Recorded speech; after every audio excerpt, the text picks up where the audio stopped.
ganti. Untuk melaksanakan istirahat makan siang.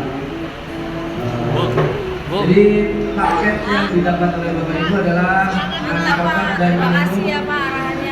Betul. Jadi selain itu nanti harap dibayar masing-masing ya. Sudah lengkap semua?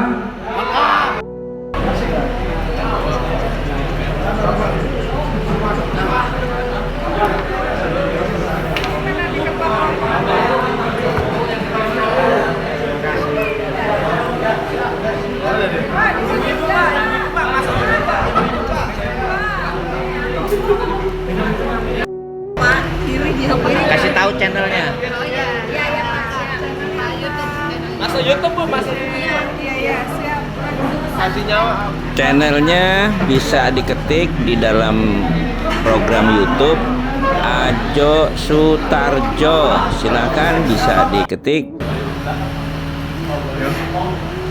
Jangan lupa juga untuk mendapatkan video lainnya untuk pembelajaran kita bisa mensubscribe dan like ya teman-teman.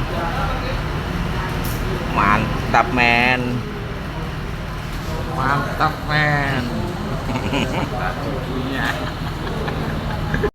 Ayam goreng, ayam goreng.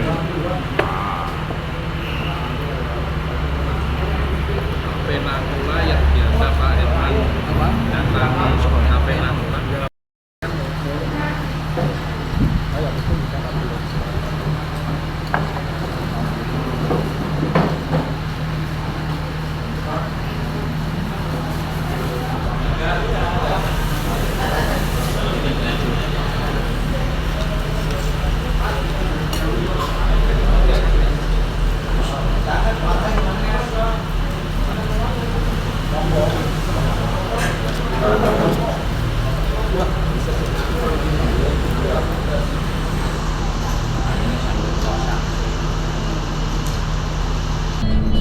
Teman-teman, setelah istirahat kita sekarang menuju kampus kembali. Yuk, sambil menuju kampus kita sama-sama ngaji bareng ya.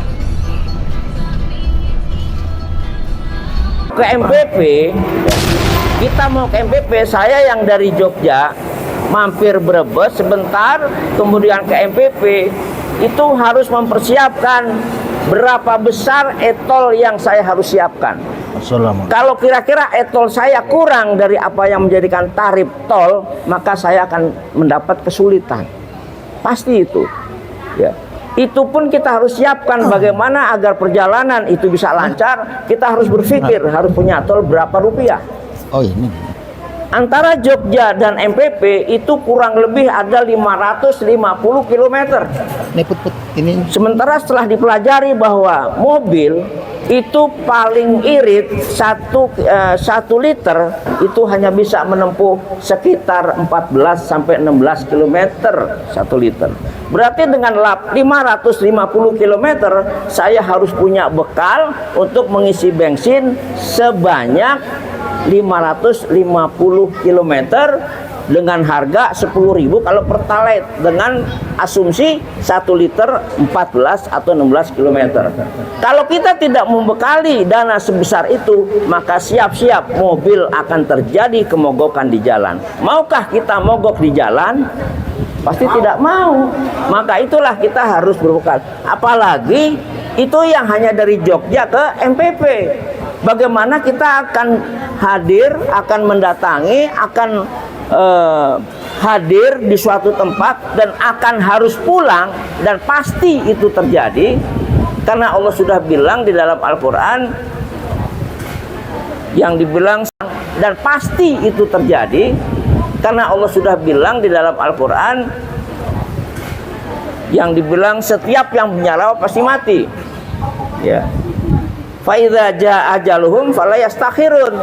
Apabila ajal sudah datang maka tidak bisa ditunda dimajukan atau dimundurkan barang sedetik pun, sehingga perjalanan kita yang akan nanti di fase keempat adalah alam kubur, alam yang jauh, alam yang akan kita tempati lebih lama daripada alam kehidupan kita di dunia. Kira-kira kalau nggak punya bekal itu seperti apa nanti kita di sana? Sementara kata kubur bahwa aku adalah rumah kesendirian, aku adalah rumah yang penuh dengan binatang buas, aku rumah yang becek, aku rumah yang gelap. Sehingga bagaimana agar kita nanti dalam kubur mendapat teman yang bisa membantu kita? Bagaimana kita nanti dalam kubur tidak becek, nyaman? Itu semua sudah dibilang oleh Rasulullah bahwa kalau kita ingin menjadi orang yang akan menempati suatu daerah yang jauh dan lama tinggal di sana dan tidak mungkin akan kembali ke dunia, kata Allah, kata Rasulullah, maka biasakan membaca Al-Quran. Al-Quran kita baca secara konsisten, tidak perlu 1 hari 2 juz, 1 ayat, yang penting dibaca setiap hari.